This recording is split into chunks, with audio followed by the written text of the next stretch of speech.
everyone thinks the creature is a monster because of the way Frankenstein made him. But maybe it's the way Frankenstein treated him. Maybe that's why he's a monster.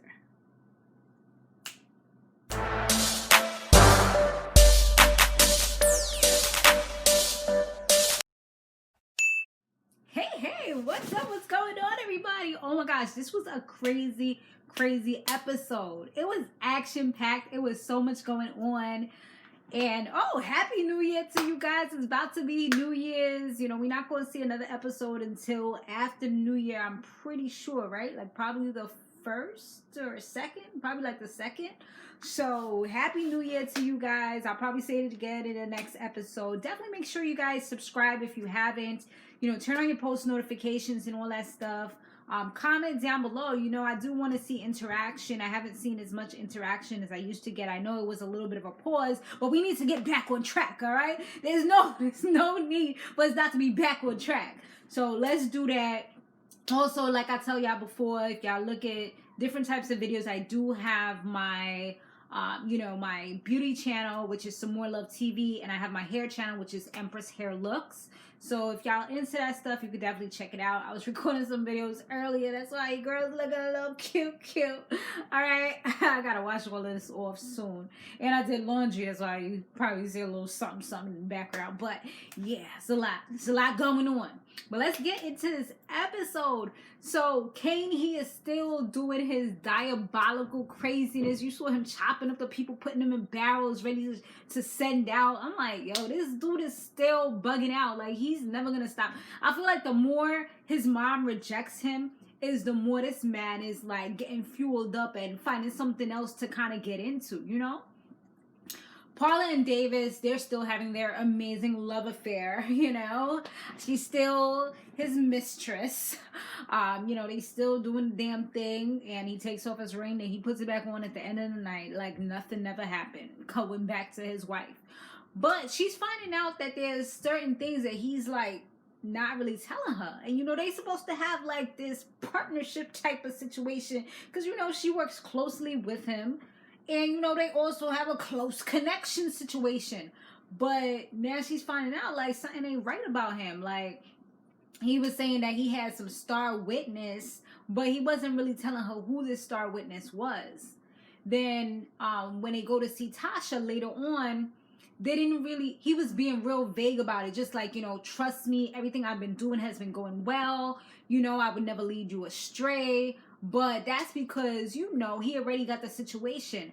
But he kind of messed up because the way he touched her hand, it kind of was like, You don't just do that to a coworker. You know what I'm saying? Like, you do that to somebody you're fucking. Okay? Let's just be real and raw. You do that to somebody fucking. You don't really do that to, like, a coworker or somebody that, is your friend. It's like, that one of them correct. Hold on, baby. It's like, hold on, baby. Let me talk. I got this. It's one of those kind of leading, commanding types of things. I feel like I got something in my eye, But yeah, so that's how that was going down with that. So when Paula privately speaks to Tasha, she did find out who the star witness was. As a doctor, I forgot the girl name, doctor whatever. Come to find out, this is the stripper girl that used to work at Tasha's spot. So him and Sax had already spoken to her and tried to get her to be the star witness for Sax, not even for Davis. So both of them is not supposed to be going to one person who's supposed to be the witness. Like, no, everything they did in that situation was all wrong. Like going up to her, asking her, pretty much blackmailing her, like, oh, we could get you off, of these charges that you got that could lead you in jail if you help us out and do that. Like, no, that's not okay. That's unacceptable. It could probably get you disbarred. It can get you, you probably get disbarred. Like, you wouldn't even be able to work in law after that. And so, yeah. Paula then realized that this is all connected to Tyreek and something's going on here. So Tasha tells Paula that she needs to tell Tyreek a message for her. Tell him that he needs to treat the situation like how they dealt with Slim. You know, code word. Like, we got to use these code words so Paula won't know too much. But Slim was an evil ass. You know, Slim was real bad. And I don't want my child to be around nobody that was around Slim. You know what I'm saying? Like, no, you need to dissociate yourself with Slim. AKA, you need to kill that hoe if you need to kill that hoe, because she about to say something that can get us in trouble. Okay? So that's pretty much what she told him, and he caught it after she told him that. So Zeke and Carrie, they still in their little love affair. You know, all these love affairs. I mean, damn. He tells her about the whole GTG stuff. The only reason why he really told her is because he had a bruise on his rib. So she noticed it, and she's like, yo, what's going on? And he at first didn't really want to say anything. He was trying to keep it to himself. But then, like, you know when it's bad, you know how it is. Like, I don't want to tell you. I don't want to get you involved in all this. But it's like, you want somebody to vent out to it. It was a lot that he had to take in. Like, his whole career was almost kaput. And he really didn't have any way to let that out, you know? That's a lot of pressure. It's a lot of things. Like, you're just thinking, like, yo, my whole life could have just been done just like that. You know, it's a lot that's weighing on you, trying to play right and everything. So he wanted to tell somebody, and he was able to tell her because, you know, that's bae or whatever. So he told her, and she's, you know, you got to go to the cops. She's on the Karen mode, like, yo, you got to do what you got to do. You got to go to the cops. He's like, yo, these types of people, you don't go to the cops. That's not how you handle this. That's not, like, we don't do this. We from the hood. Like, we can't be going to the cops. What's wrong with you? So, you know, now the plot thickens because they have a school meeting. She had to leave or whatever. She had a school meeting. All the faculty members were there, and there was like some cop guy there. And Jabari was there as well. You know, it was the school faculty. So the man, he wants to like start questioning some of the kids because the guy that was killed in the pool, that was trying to kill Tyreek or whatever, they trying to figure out like, okay, how do we get this criminal in our space? Like, we don't do criminals. What's going on here? You know, he had on the school colors and all that, but he wasn't from the school, you know, but that was a part where it was homecoming and everything. So it was a lot of randoms that were there regardless. So he had already told Carrie the whole situation and the story and the GTG stuff. So she already knew about, you know, the whole thing with the gang. So she's like, they said that he had GTG, and she's like, you know, get that guap. You know, it's those people. Those are the people that's the guy that was at the school. So now she's starting to make the little connections and things like that. And come to find out, like I said, the plot thickens. She was a former prosecutor. So, like, this hoe is a real cop, you know? I mean, well, she used to be a real big-time cop. I'm like, really? Like, girl, you know better than everything you're doing, but you doing it anyway. That's what you telling us right now. Like, you over here having sex with your students, as well as, you know, anything else you did, and you know better.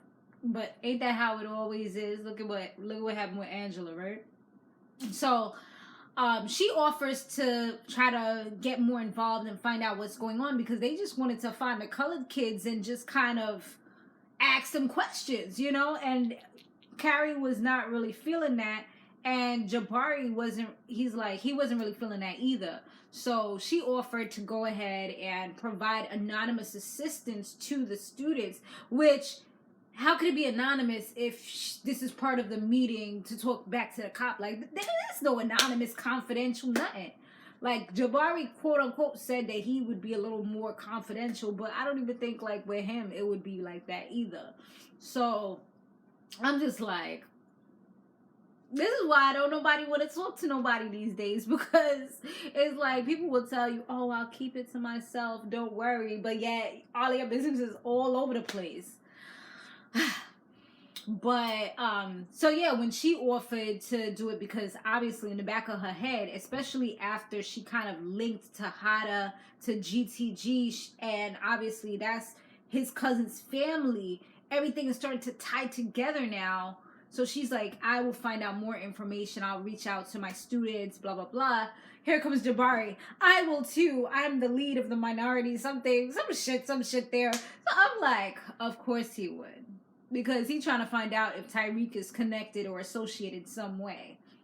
Because, you know, Tyreek got a crazy ass lifestyle that he's moving on with, that he has going on right now.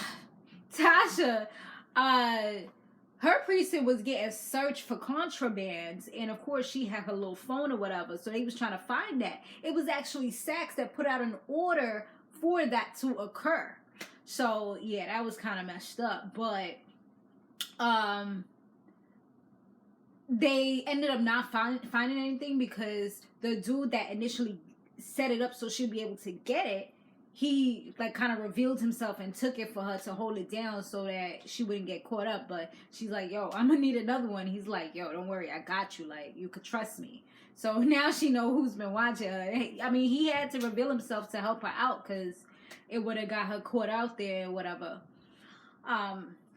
So yeah, so things was now like I said, it was falling together for Carrie and stuff like that. So I'm like, dude, you should have never really told her too much, because you know how Monet is. So you definitely shouldn't have told this woman so much information about your family, or not even your family, but he did tell her about like the party and how he almost got shot and all that stuff.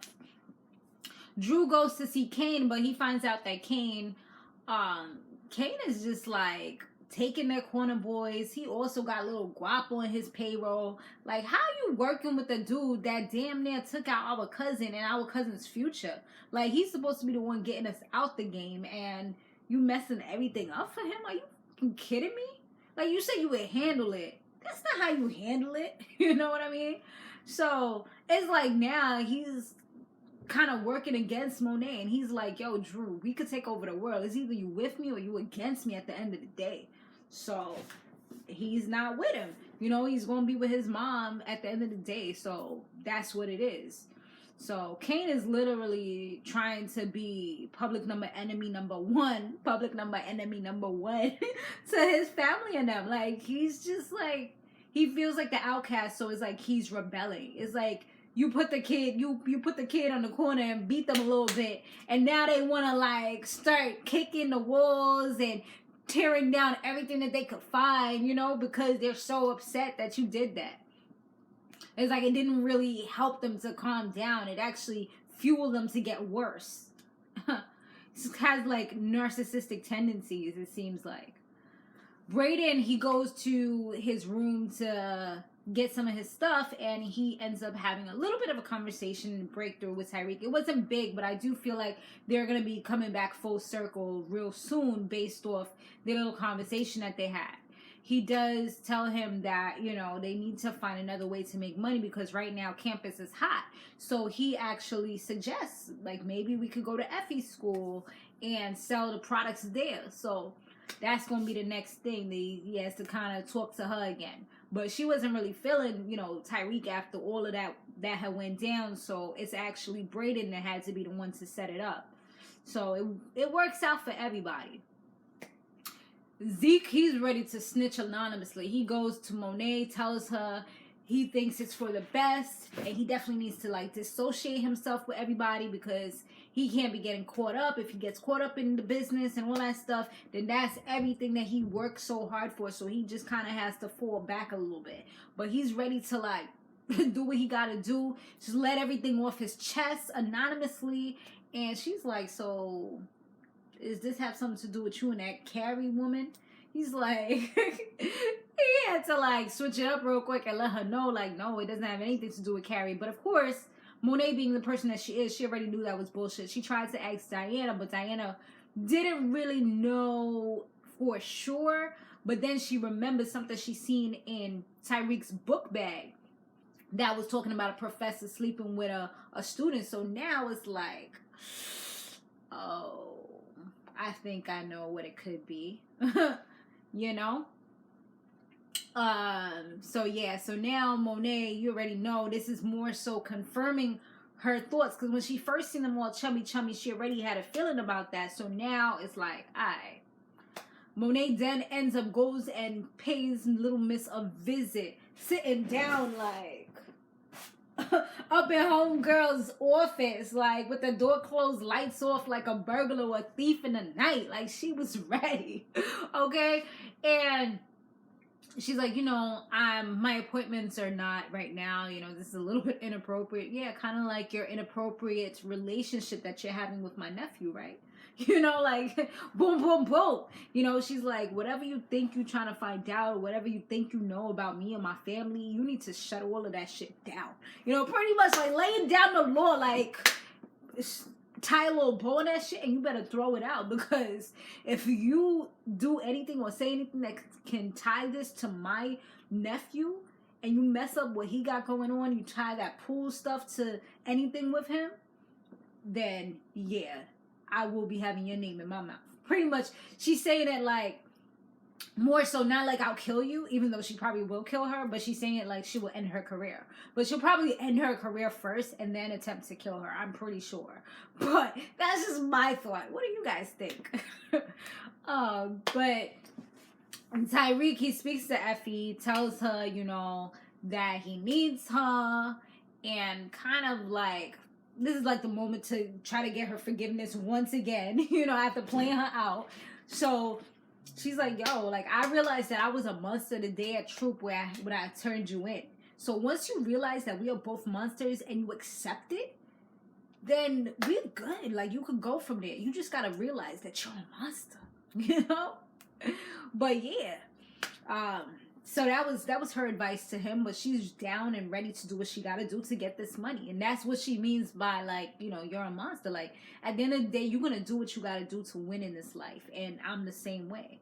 It may be something that's not the best thing in the world, but we gonna do what we gotta do to get ourselves out of whatever situation we got ourselves into, or we gonna do what we gotta do to eat, or make this bread.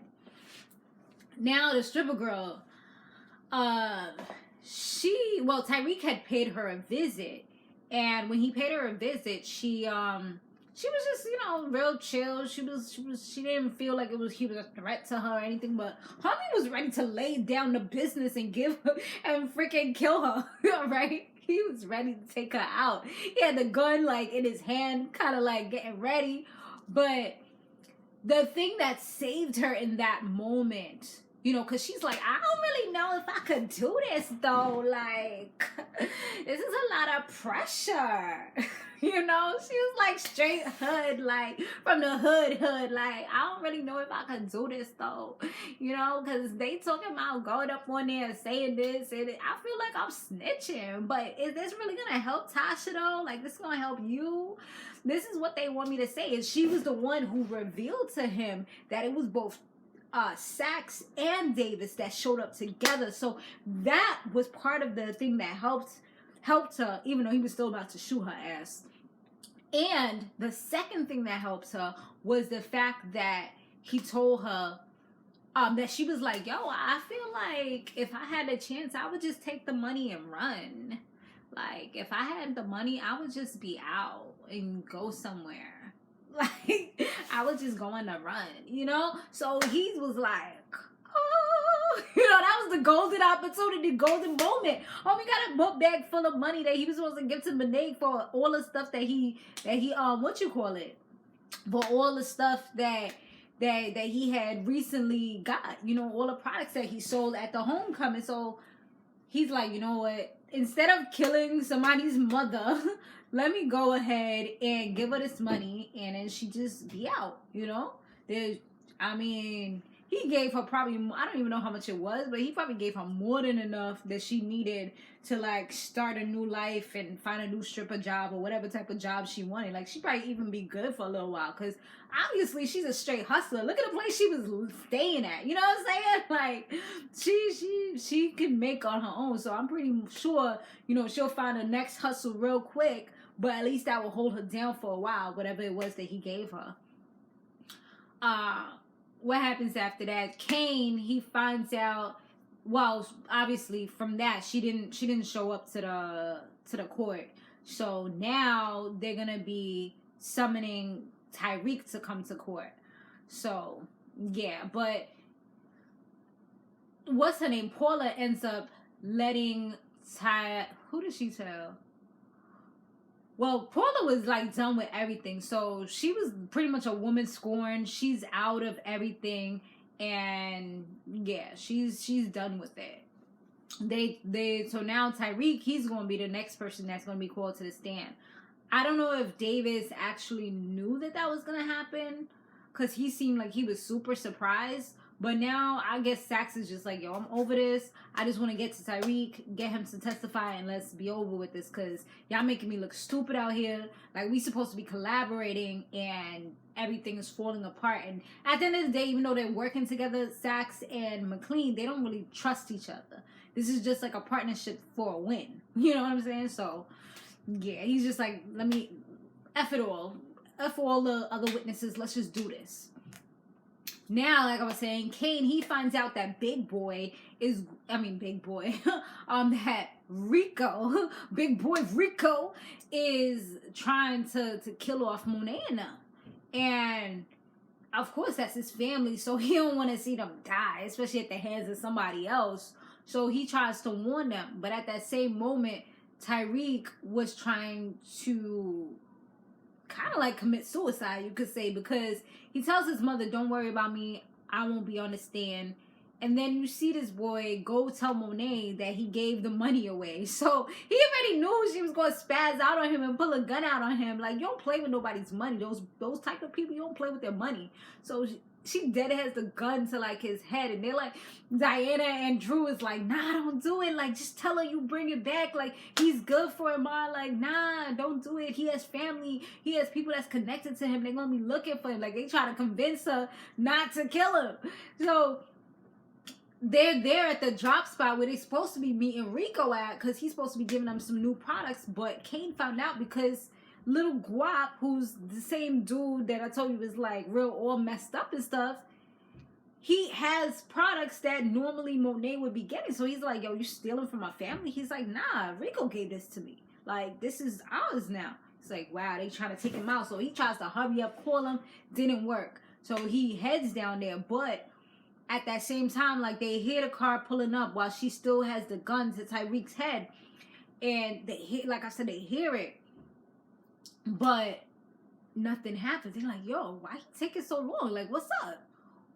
She's like, get down! Boom, boom, boom. All of a sudden, you see them, what is those, AK-47s? You see them guns, like, just automatic. Brrr, brrr, like, just shooting up the place.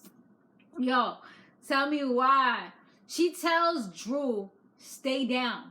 Homie's like, nah, let me go get the burner from the back so I can shoot off at... How you gonna shoot off at people that you can't even see? Like, it's a whole ton of them. It's mad gun shooting. What are you, invincible? Like, what are you doing? What are you doing? I didn't get it. I didn't understand why he felt like that was a good idea. Like, you're not Kane. Maybe Kane might have been able to pull it off, but maybe he might have even been a little smarter. Like, there's mad guns flying. How you gonna catch these people that's in a car? They're not outside. They're literally in a car. Like, yo, make it make sense. Like, that made me so mad. Homie got up, tried to run. Boom! Got shot in his back. Boom! Slow motion. I'm like, yo, this dude's a dummy. He dead got shot. I'm like, this is the dude that you want to take over Kane's spot? Like, maybe you need to reconsider, because he's making bad moves right now. Like, this is a bad move. Kane finally comes through after they finish all the shooting and everything, and he's like, he's trying to like be the savior, like, yo, I tried to call you. They're like, yo, Diana's like busting up on him, like, yo, this was your fault. You know, he trying to come like he's saved the day. Why everybody's not praising him? They're not gonna praise you because they found out that you was no longer down with them. So now things is going array. Like, the family is falling apart. The word is getting out, so people's trying to take them out, and that's it. This is a majority of this is your fault because of everything that you have been doing. All of your actions led up to this point. And that's what the mother's trying to tell him. That's why she ain't really fucking with him like that. and it's fueling him even more because he's feeling that hurt. He's feeling that pain. He feels like he doesn't have anybody right now in his corner. His whole family disowned him. So now it's like, it's even worse. So then he goes to meet with the cop dude, Ramirez. And they had that plan to kill Tyreek, but I guess this cop dude didn't show up. So he's like, yo, what's up with you? Like, my family almost got killed today because you didn't go with the plan. And he was like, you know what? He's like, pretty much like, I re-thought about everything. And I realized Tyreek is not a threat to me, And if he even told him that Drew got shot. And he's like, if Drew dies, then I'll be her number one. I'm like, yo, this dude is reckless right now. Like, you were talking way too much. Like, do you know who you're talking to? He's talking mad crazy right now. If his brother dies and he already feels like you were partly at fault, and you're telling him, like, well, sucks to be him. Like, I'm about to take your daddy's place. Like, that's my goal. Like, with you out the picture, Tyreek is not a threat, and Drew's about to die. I'm about to wiggle my way in and be number one. The king of the empire. Yo, that set old boy off. Yo, he kicked him, he punched him, he shot him. Like, he was done. He was like, yo, if you, like, he tried to plead with him before he killed him. Like, yo, if you do this, you think she hates you now, she's gonna hate you even more. And I feel like that's partly true, mainly because he was always holding them down from getting in trouble with the law. Now they on their own unless she finds some other dude in the force to fuck, So, yeah, it's like, yeah, you kind of on your own now. So, I don't know. We're going to see how that turn out, but I'm not too... Yeah, I'm pretty sure she's going to be pretty pissed at him. So now Tyreek, he's making moves. Now that he's not dead, he's actually alive. So that means he is going to have to go on the stand. He has a new lawyer. He called Miss Tamika. I love her vibe. Like, she just had so much power and strength, And she tries to do what's right all the time. But now she made him give her the $1. So now, it's official. It's a binding contract. So now he is, they have that confidentiality thing going on. And he's protected by her because he gave her that $1. So they exchanged money. And now she's like, let me know the truth. Did you kill your father? He's like, yes, I did. And she's like, all right, well, they're trying to take you down. You're not a monster. You're not a bad person. Because he said his dad was a monster. He's like, I know. But you're not a bad person. You're not a monster. And he's like, well, when I go on the stand, I want to confess. I'm like, oh, here we go. Because he's like, his mom shouldn't be in jail for something that he did. So we'll see how this spins off. I'm pretty sure now that Tamika's his lawyer, she's going to try to convince him to not confess or find a way around everything. So we shall see how that goes, because I'm pretty sure she don't want to be on a team or be representing somebody that's about to lose, especially such a big case. Nah, bro. So we're going to see how this turns around. But thanks, guys, for watching. Once again, if you haven't subscribed, what are you waiting for? I'll see you guys in the next one. Later.